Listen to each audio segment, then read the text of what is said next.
Hello, in this video, I'll be showing you how to make crab ragoon. This is an excellent side little dish to have. Here are the ingredients that I use. I use imitation crab. You also be using the wonton wraps and some sour cream. I cut up the imitation crab, put it inside of the cream cheese. They're called the wonton wraps that I used. I am using canola oil. Make sure the oil is hot.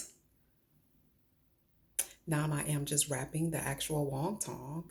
I am folding mine a bit different, so it just wanted to make sure that you get all of your stuffing inside of the fold, and I feel this was the best way for me because you don't want to have it in the grease. So you just go ahead and continue to wrap as you go, and once you are done, you put it in the hot oil, and then your actual crab ragoon will be done.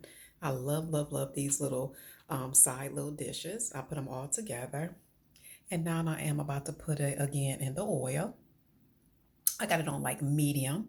What you'll do is you'll fry both sides and they are completely done. Look at them. If you like this, guys, if you make it, let me know. Don't forget to rate, comment, and subscribe. And Happy New Year's, everyone. Bye.